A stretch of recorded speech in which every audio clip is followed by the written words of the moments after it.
And the reason why I'm interviewing you is because most of the people don't really know what the Holocaust is. So I came here to film you, and I'm going to put you on this special website that'll be that any kid could go on, and they'll see me interviewing you and witness what all the things that you did. Like, if you've been in the concentration camp, they'll listen to your stories. So. Okay, so we start with the questions? Yeah. Okay. You asked how old I was when the war started? Yeah, how old are you? I was 13. And how did you find out when the war started? We were bombed 5 o'clock in the morning, September 1st, 1939, Friday morning at 5 o'clock. We were bombed, and the air raid started, but I was very sick and I could not go into the shelter. So none of my father, my mother, my brother, nobody went to the shelter. And we were hit directly, but nobody was hurt. So where were you at this time? In Which Poland, in Katowice, Poland. Did anyone like your family, mother, brother survive the war, live after the war? No. Only you? Only I lost 302 people that I knew. I don't know some of them that perished from my father's side. I didn't know them as well. My father's grandfather had 13 boys, and it was a very, very large family, and I didn't know them all. So how many brothers did you have at that? I had one brother, and his name was Benjamin. He also got killed? Yes, he did. At what age? He was 16, let's see, 42, he was 17.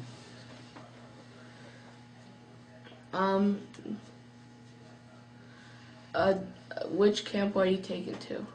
Or which ghetto?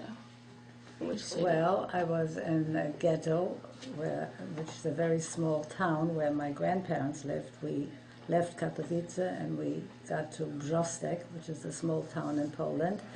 And when the Germans invaded, they took over the town and used the big synagogue that was there for a stable for their horses. And all the Jews were put into a ghetto. One family home became now for 3 families. It was very, very crowded. And that was the first ghetto. And from there,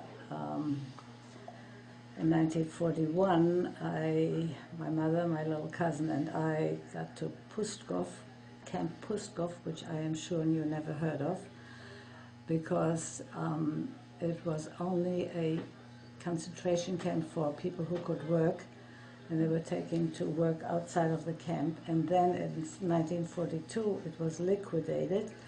All the Jews were killed, and it was made into a training camp for Polish or Ukrainian volunteers.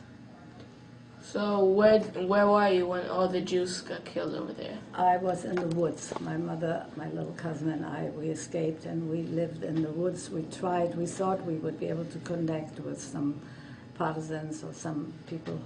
We had heard that there were people living in the forest, but we walked and walked and walked and we never got to anybody. We couldn't get any food.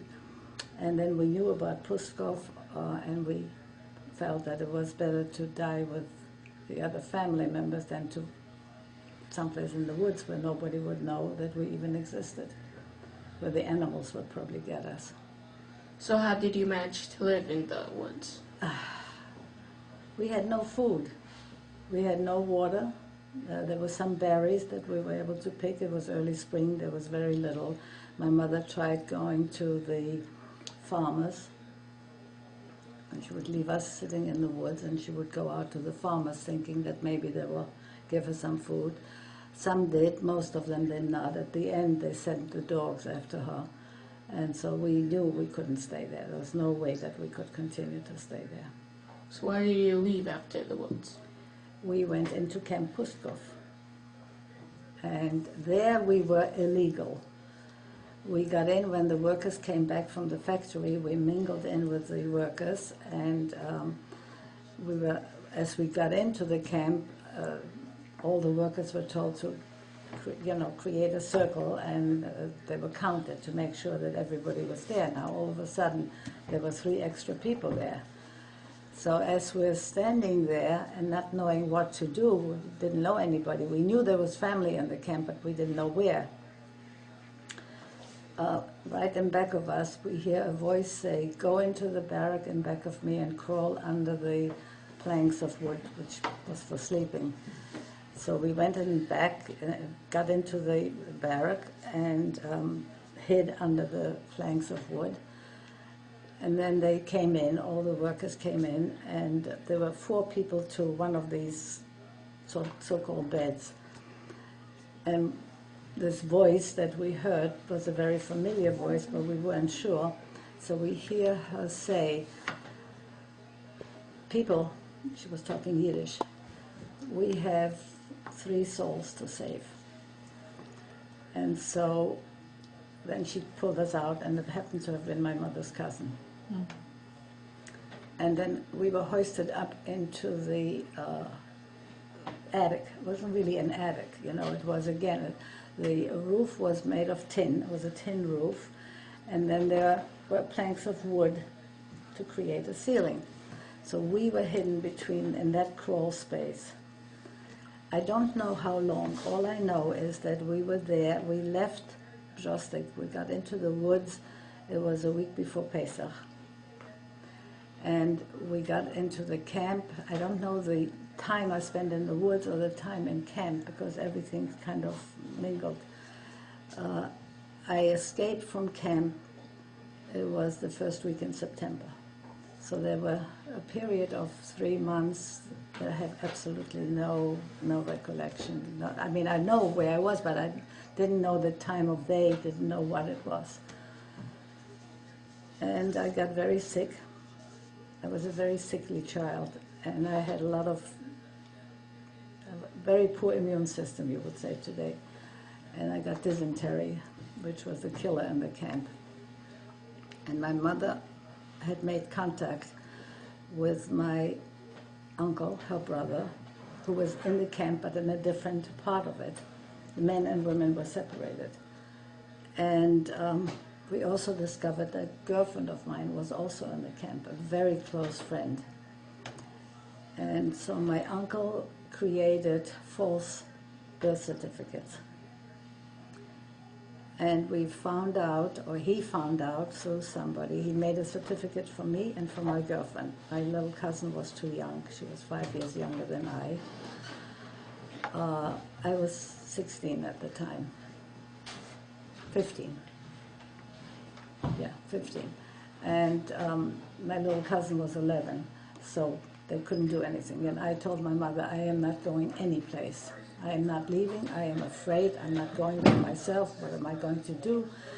And the idea was that the Germans used to come in and try to persuade Polish workers to come with them into Germany because they needed them for the field. The soldiers were gone, in the war. And so they needed workers. And the Polish farm girls were only too happy to leave, the men and the women, but mostly the women, because the men were taken into the army. So this contact that my uncle had said, I have already sent a whole group of people. There will be a raid. They're coming in to pick up the Polish workers. Let them mingle in, and they'll take them. Well, I was very, very disturbed. I didn't want to go. I was sick. And the problem for me, the greatest problem at that point was that I did not speak Polish very well. I was born in Germany and lived in Poland only a few years. I went only 1 year to public school. I was educated at home. I knew Yiddish, I knew Hebrew, but I didn't know, and of course German, because that was my mother tongue. So my biggest problem now was I'm escaping the Germans. The Polish people will definitely turn me in, because they were very anti-Semitic to begin with. So my mother kept saying, just go. Don't eat anything that you're not familiar with, because I was so sick. And don't talk to anybody. Let Tushka, your friend, do the talking. And she was born in Poland, and she spoke Polish. She went to Polish public school. And so it was that we got into Dębica, the town of Dębica, and there was a raid, and we were taken. And it was a very, very difficult time for me. I did not want to leave my mother. And my mother promised me, I will follow you. I will make some arrangements for little Irene, little Rini, and I will follow you. I promise you, I will follow you. And I kept crying, and I said, I'm not going. And my girlfriend took me by the hand, and she gave me a schlep, and my mother turned away and walked away. Your children, can you imagine ever doing something like that? Can you imagine a mother pushing her child out into the totally unknown? But she knew what awaited me in camp. And so she made the greatest sacrifice that any mother ever made. Did you see your mother after that? I never saw my mother again. So after you went to work in the fields, where did you go after? No, I stayed there until I was liberated by the Americans. I stayed on the farm. The first 6 months, my girlfriend was sent to another place. I was sent to a very, very large farm, a self-sustaining farm, which was owned by IG Farben, which is the largest chemical company in Germany. They were the manufacturers of the gas that were being used in the concentration camps. And the people who ran the farm were there were a bunch of women and men, but the head was a sister. They were Protestant, Lutheran nun. 3 Lutheran nuns, but the head was Schwester Hannah, Sister Hannah, and she was a very decent person. She did not know who I was. She had no idea. She treated me like all the other Poles. When I first came, they took a look at me, and the cook and she looked at me. She said, "You can work in the farm?" I mean, I was scrawny. I looked like hell. I had been hit very badly when my brother was taken away. That's another story. And I had no front teeth.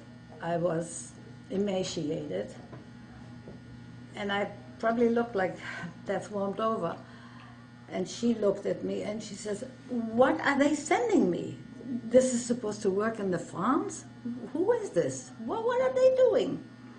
And then she says, "Okay," and she goes over to the head cook. I mean, the kitchen was a commercial kitchen because the farm had a rest home for the CEOs of IG Farben. So there was a lot going on all the time. She said, "All right, you take him to the kitchen, see if you can do something." So she puts me, the cook takes me in back of the kitchen and gives me a sack of potatoes and a big bucket of water. And you peel the potatoes was going, and that was for the pigs that they needed the peels. And you peel the potatoes. I'm not proud to say, but I had never learned how to peel a potato in my life. I was a sickly child. I was spoiled. Not spoiled. I was treated with, because I was sick. I was very, very sick. I was in the sanatorium for 6 months. My grandparents, my maternal grandmother, who was a healer. In Germany? No, in Poland. In Poland? Yeah, she was an herbalist. She knew all about herbs. The doctors used to come to her. And she kept saying, "Was wird sein mit dem Kind? What's going to be with this child? This child, everybody else is fine. This child, what is going to be?" So I'm sitting there with a sack of potatoes, and I'm trying to peel, and I have more waste than I have the potato left. Half of the potato was gone. And I am listening, and there was like a little bit of a woods. It was all hilly, and it was a very beautiful place, physically beautiful. And I'm listening to the birds, and I am imagining that my mother's calling me. It was a cuckoo, and it was going cuckoo, and I think my mother's calling, "Ruth, Ruth." I really believe that. And I'm sitting there and the tears are rolling down and the cook comes out. Now, what's going on? This is how you peel a potato, and she starts showing me how to peel a potato. Now, this is now Friday at 2 o'clock in the afternoon, and I know exactly why the timing. She calls the head sister, and she says, she can't even peel a potato. We have no use for her. And the Schwester Hannah, the sister, she says to me, but child, why are you crying? Well, I'm not supposed to understand her. Of course I understood because my mother tongue was German, but I pretended to be Polish and I pretended not to be able to speak. And the kinder she's to me, the more I started to cry. And finally she says to Fräulein Amelia, who was the head cook, she says to her, we have to send her back. There's no way that we can keep this person here. And she says, see what you can do for her. You know, it's Friday, the office is already closed. They close up at 12 o'clock. And Saturday and Sunday they're closed. The office that for the workers, the ones who brought the Polish people in. Well, I understood and I heard what she said. And I learned how to peel potatoes real fast. And I started to, anything she wanted me to do, I rushed to do. Because I knew that if they send me back, I will be dead. They'll find out who I am. And a lot of things happened on that farm. It would take many hours to talk about it. But there was one significant part. First of all, I have to say that my girlfriend, who was sent to another farm, decided that they didn't need her anymore in the winter. And so they were going to send her back. So she said, you know, and she was very daring, and she was much more aggressive than I. And she said, you know, there's a big place called Kümmelbacher Hof. I have a friend there. Maybe they need an extra person. I don't really want to go home. We are very poor at home. I have no food at home. And sure enough, they sent her to us. And this was the first miracle. So that once she came, and then she asked for me to room with me. I had a little room, it was maybe the size of this, with another Polish girl. And what happened, I still do, I talk in my sleep. And this, as a child, you know, it was the biggest joke always, Ruth, what are you telling? What kind of story are you telling? And I knew this, and I thought, if she hears me, this Polish girl, oh yeah, every evening I had to kneel and pray with her. You know, and I murmured and I prayed my what I knew, you know, the evening prayer, and I prayed the morning prayer, kneeling and crossing myself whenever she did. But I prayed my Hebrew prayers because this is what I knew. And I knew that if she ever heard me talk in the middle of the night when I'm asleep, that'll be the end of me. So I kept waking myself up. I would fall asleep and I would wake myself because that fear, that the one thing that when you are with a group of your own people, however horrible it is and however horrible it was, there was somebody to hold on to, somebody's hand who was what you are. You are a Jew, and there's nobody that I could hold on to. I was totally dependent on myself.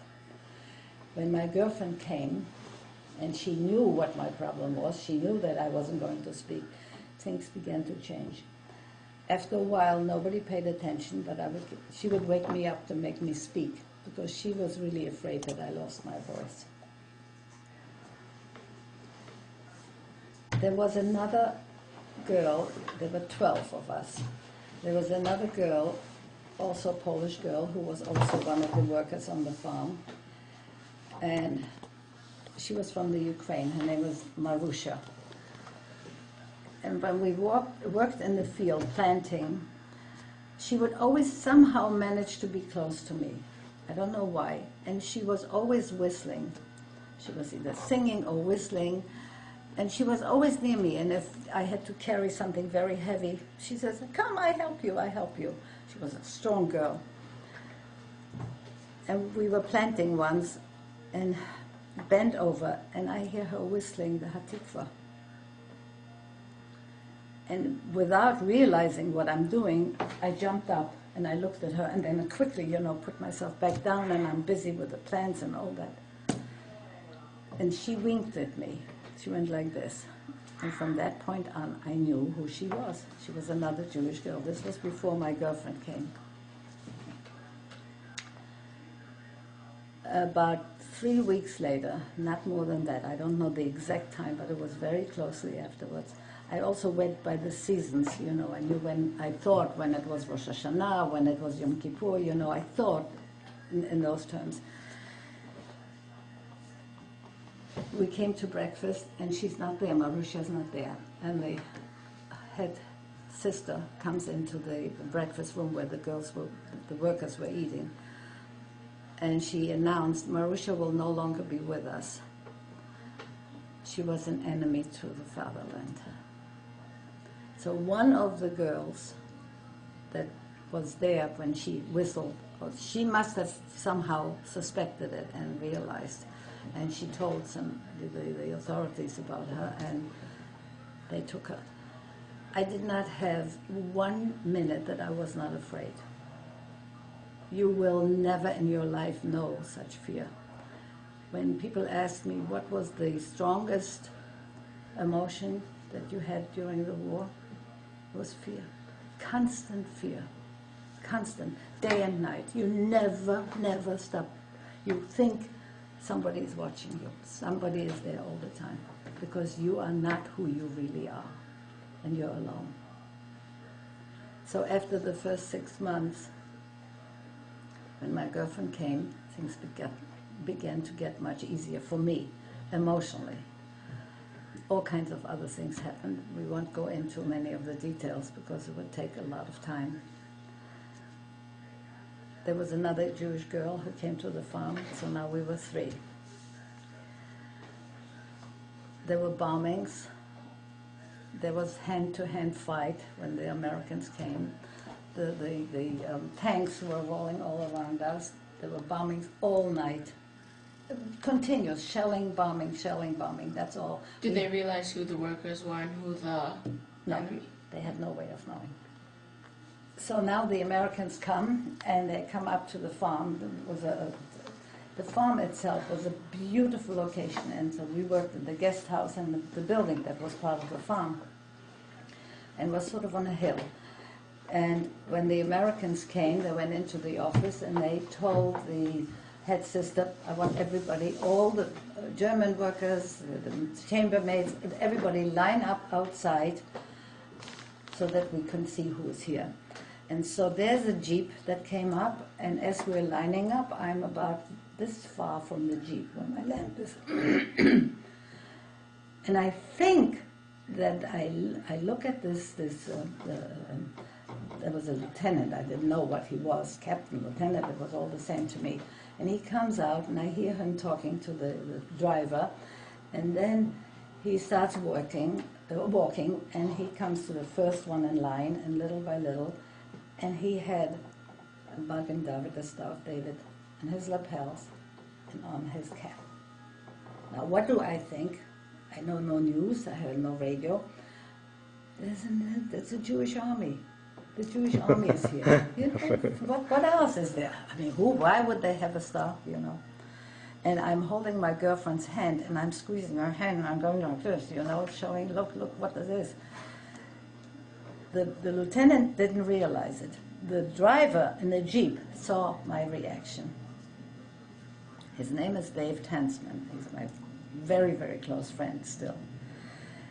Dave comes so nonchalantly, and he's walking now to the line of the people, and he's looking like he's very seriously looking at everybody. And then when he comes to where I'm standing, he says, "Red nicht, don't talk.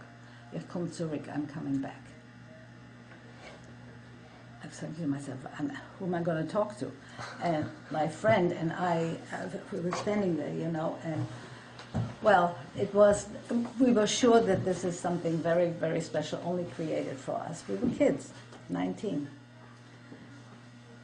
Well, they did come back.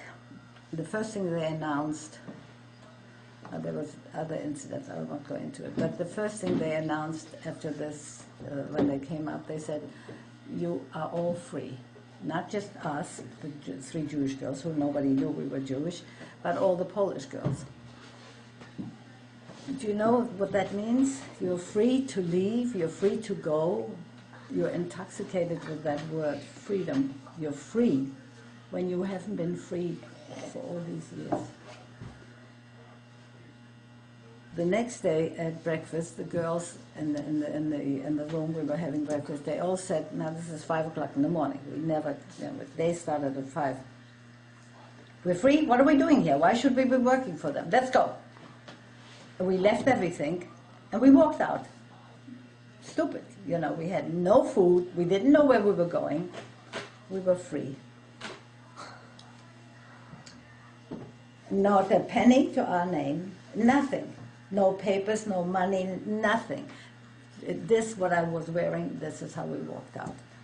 And we come into the city. The closest city was Heidelberg. You may have heard of it, or you may not. You may know Heidelberg is a university town.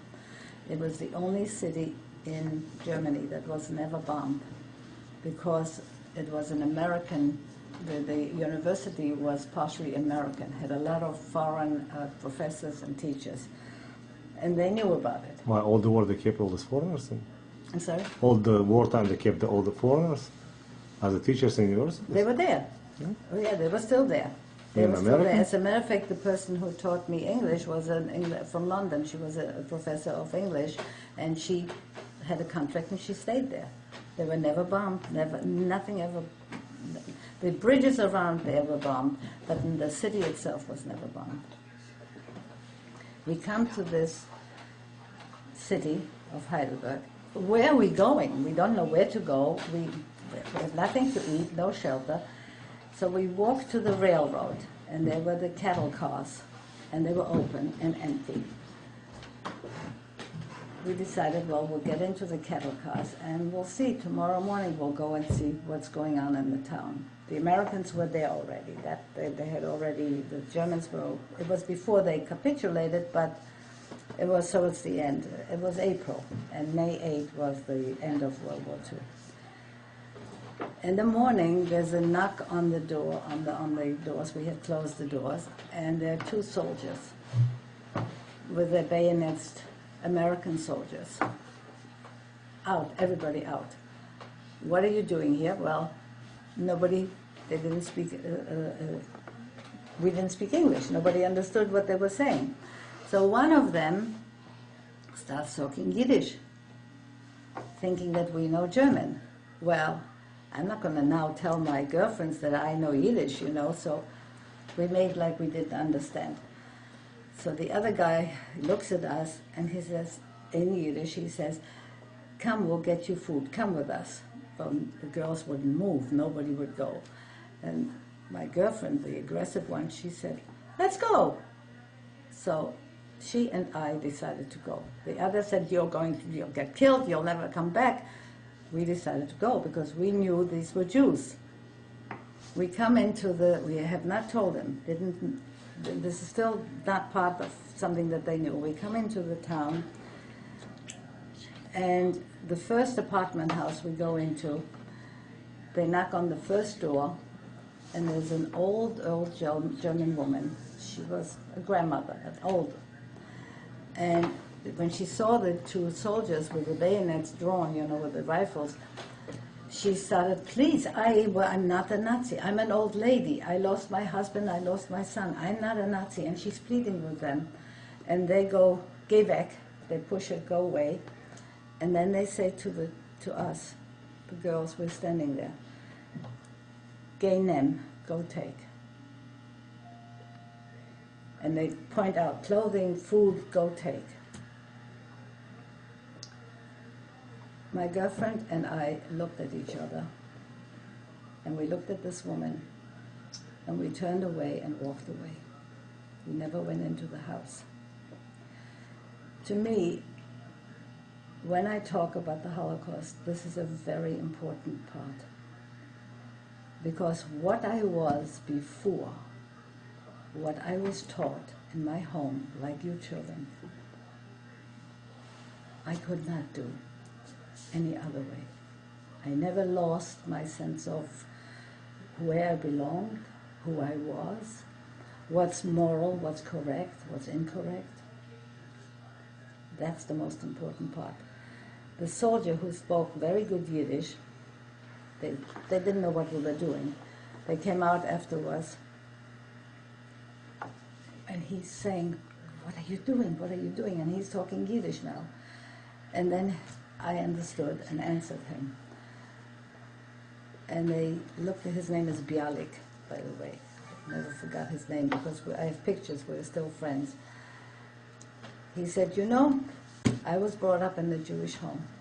I went 8 years to Hebrew school. I learned, I became a bar mitzvah. What I learned today from you is more than anything anybody could have taught me, any books could tell me."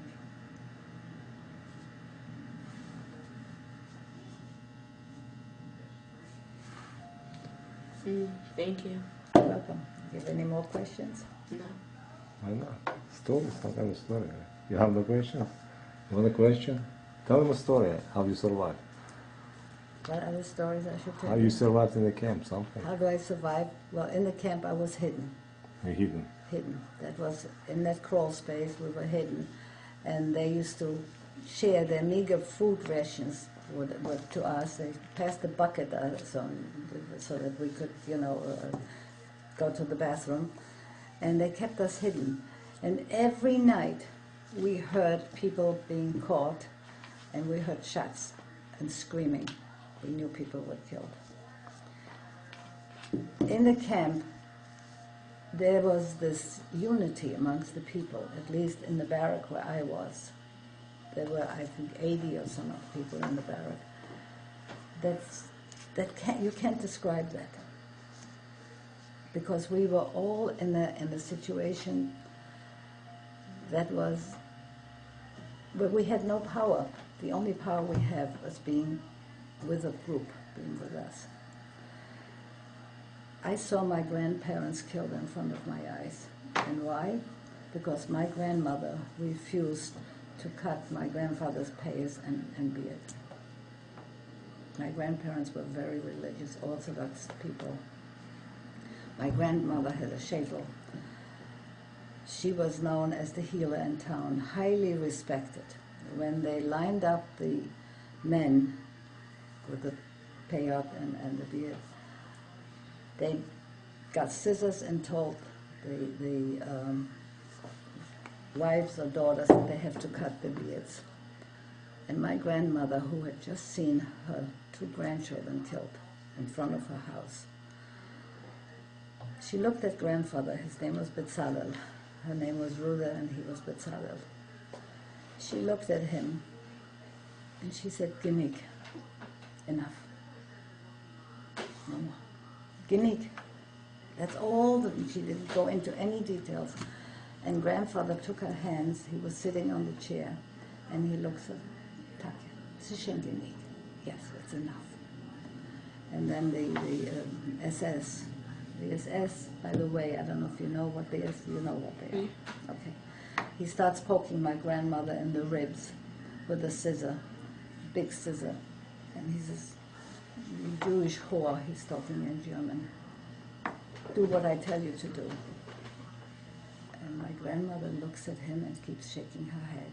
And he's poking her again and starts yelling. By now, everybody's watching. My mother and my little cousin and I were standing maybe 5 feet away from it. And mother says, "Mother, let me do it. I'll do it. Mama, I'll do it." And she goes like this, "Nimmer. This is Shinganik." And she turns around, and he's standing there. To him, this is, fun. She turns around, and she looks at him, and she spits in his face. Grandma?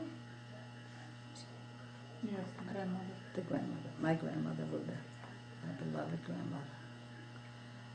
Well, there were people lined up, and they were in one part only. There was like a gasp. Even the assessment, he didn't know what hit him. He's standing there, he'd never seen this. And he takes out his pistol and he kills them both. Shoots my grandmother in the head and my grandfather. What was my grandmother thinking? What could she possibly have been thinking? Was this an act of defiance, resistance, whatever name you want to give it? Did she think of this beforehand? No, she couldn't have, right? Because we don't think about such things. Well, it was like bedlam. Everybody started screaming when the shots rang out. And my mother says to me, Ruth, run, save yourself. And I didn't know what I was doing, and I ran. I ran in back of grandfather's house, which was in the middle of the square. I go in back of the house. He had an orchard, apple orchard, and I downhill, and I'm running downhill. And then next thing I know, I hear the shooting. Machine guns. The trucks always had machine guns. When the Germans came, there were the trucks, and always there were machine guns. And all I hear is the shooting, and I want to look and see where's Mama. And I don't see her, and I hear the shooting, and I know people are falling all over, and I'm down the hill now, and there's the main road, and there's on the main road, the roads all had rain ditches. Do you know what a rain ditch is? Okay. And it had rained the night before, and I had no plan. I'm just running like a deer, you know, like an animal, not knowing where I'm going. And I tripped and I fell into the ditch. And the shooting is still going on. And you hear screaming and screaming, and I passed out, luckily. When I regained consciousness, it was almost dark. And I hear boots marching on the road. And I hear the Germans saying, oh, this one's still alive. And I hear a shot. And they're coming closer and closer and closer. And I put my head into the wet earth. And I stopped breathing. I held my breath. I was afraid that if they see me breathing, I held my breath and I passed out. The next thing I know, it was very, very pitch black dark. And I'm conscious, and I have a terrible weight on me. I thought like somebody put lots of earth on me. I didn't know what. And I was cold and wet. And I remembered that my father had made arrangements with a farmer, that if we ever get separated, this farmer was going to take us in. I don't know till this day how I found it, but I found my way to this farmer. And I knocked on the window, and the woman, the wife of the farmer, opened up the door. It was now close to midnight, very late at night. And she saw me, and she grabbed her head. She couldn't believe what she saw. Because I clawed out of that ditch because of that weight on me. I didn't know what it was. And I was covered in blood and with mud. I didn't know I was covered by bodies because as they were clearing the road, they were throwing the bodies into the ditch. Well, they took me in, they washed me, burned my clothing, and sent the son into town to look at where my mother was, where my father was, you know, to see if anybody was alive. And I fell asleep. I was in bed and I fell asleep. I was warm and I was tired. And I wake up in the morning, and the window was high on the top, and the sun is streaming in, and I thought I am in heaven. I was warm, and then I turned my head, and my mother's head was next to my head. I never heard her come in. I remember this thought. I'm in heaven. God took me to heaven. Because it was warm, and my mother was with me. Well, we made our way back into town, and a whole day there were funerals, not just Jews. A lot of the Christians were killed, whoever was in town. I mean, the killing was unbelievable. And then they were looking for my father because he was the only one who had a driver's license and he was registered. And he had gone into hiding. He was hiding. We didn't know where he was. My brother had already been taken away. That's another story. And when my father found out that they took hostages for him, he turned himself in and he came home and he said, okay, I am going, wherever I'm going. And we were in front of the courthouse where he had surrendered. And my father's coming out now. My mother, my little cousin and I are standing there like here in the doorway. And my two aunts were with us, my mother's two sisters. And my father comes out and he's supposed to go on the wagon now. They had sent a wagon for him. And he's negotiating now with the German who is on the wagon. And finally he comes off the wagon and he comes over to where we're standing. And he puts my father was a Cohen, and he puts his hands on my head. And he blessed me, and then he kissed me, and he said it in German, "You, my child, you shall live. You shall live to tell it all." How did my father know? The few words, then he said goodbye to my mother, and of course I never saw him again. But these few words were, you know what a talisman is? You know when you hold on to something because that something is going to help you through. Like people have certain things that I have a ring that I gotten when I was 12 years old. I still have it. I kept it in on my tooth for years. This is what got me through, because my father said, I will live. And if my father said so, I will live. In the worst situations, and there were many where I really thought this is the end, I held on to this. No, I'm going to live, because I have to tell it all. So sometimes parents say things to children. At that point, that's the only thing he had to give me. He had nothing else to give me. Maybe a little faith and a belief.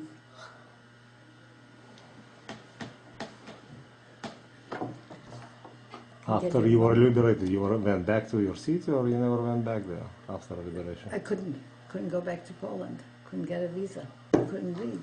We were now in Germany. I have to tell you, the American Red Cross were wonderful. They took us in. These two soldiers immediately contacted. The Red Cross followed the army.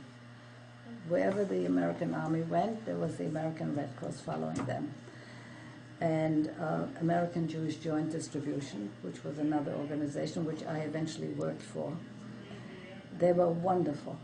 They helped us. And then we started, I was working at Joint.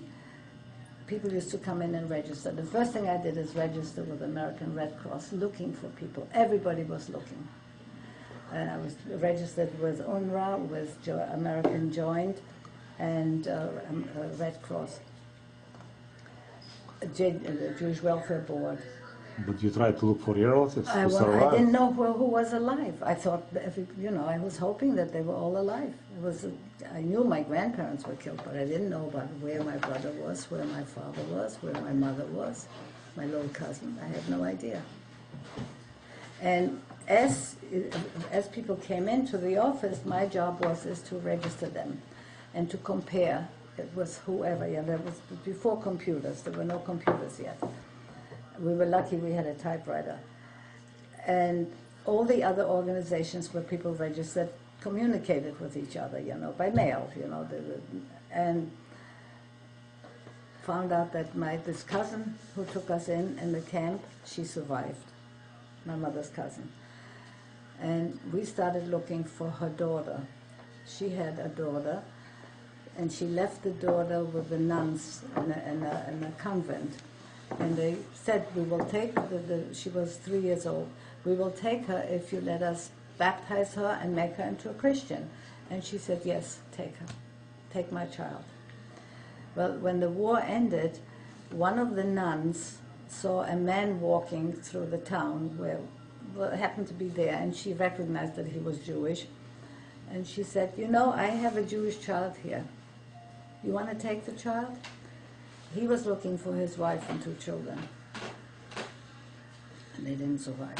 He took this child. And he came to Heidelberg, where I was working for the American Jewish Joint, and he walks in with this little girl because he now wanted to register her. He didn't know her name. He knew nothing. And like we're sitting here, I'm at the desk, and he walks in, and he says, I need to talk to the chief. He didn't want to talk to me. I was just, you know. And he said, so I said, somebody's in with him, please sit down and wait. Okay, he sits down and he waits, and I look at this little girl. I knew her when she was born. She was my mother's, she was a cousin. And she's sitting there, and she's fidgeting and fidgeting. And all of a sudden, I call out her name, the name I knew. See, they gave her a different name in the convent. Wisha, in Polish. And she's like this. She gets up because her mother told her, forget this name. This is no longer your name. And she gets up, jumps up, and runs out the door, down the steps. The office was the first floor. Down the steps into the height of traffic. And this man who was with her, he says, what did you do? And I was running after her right away. And everybody in the office were all running. And we're getting to the little girl. And I contacted her mother, sent somebody to find the mother, and this is how we found it. They found each other. Again, pure chance that I happened to have been there. Eventually they would have found each other anyhow, because everybody was registered. But you never went back to your city to Yes, I did. You went? We went back together. My husband, my children, grandchildren, we Oh, went. many years later. Yeah, well, first I was in 1990, I was invited by the German government. And so my husband and I went. I was born in Berlin, and so the government from Berlin invited me to come back. And that was another story, because they wanted us to come back, to live there. They invited us. Oh, yes, yes. Now, in 1990, there was very little mention about the Holocaust. There was very little that you could see in the street. The wall had just come down, you know. They were just beginning to unite the West and the East, you know. And so I remember getting up. There was a gathering of 400 survivors who had come. They were not all survivors, like my husband came with me. He was a survivor, but not from Berlin. And I said, what are you doing? You're feeding us champagne and beautiful champagne breakfast? It's not enough. Your children have to know what happened. They have to know what you caused.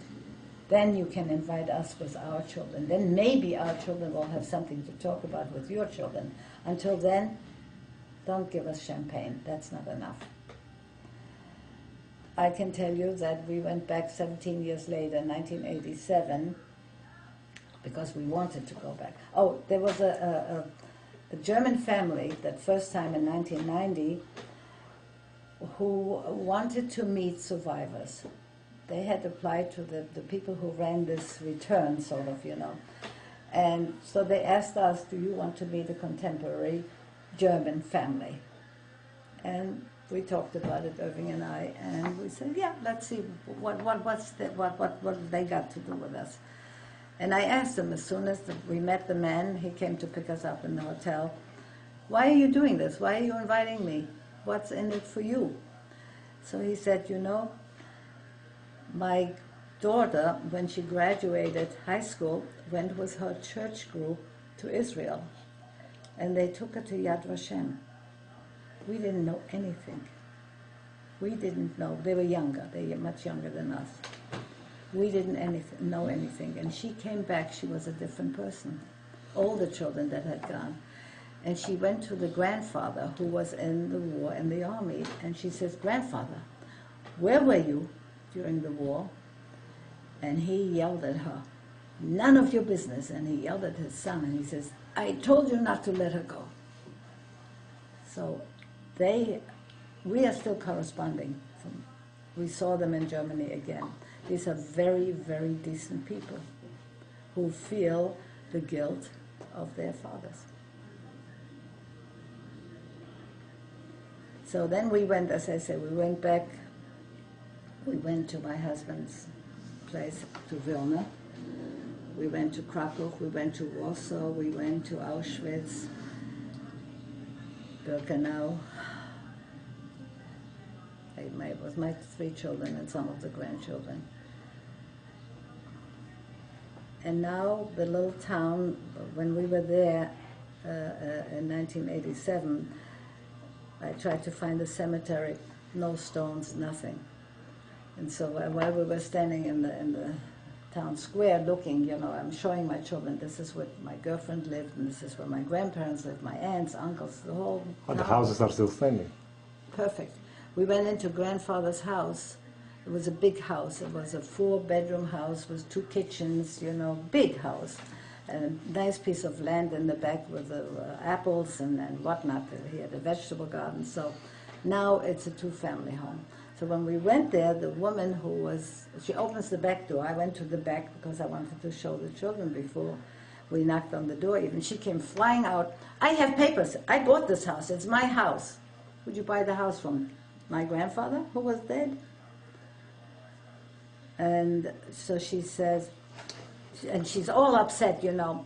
And I said to her, "Listen, don't worry. I'm not here to take anything. I want my children to see where my mother was born."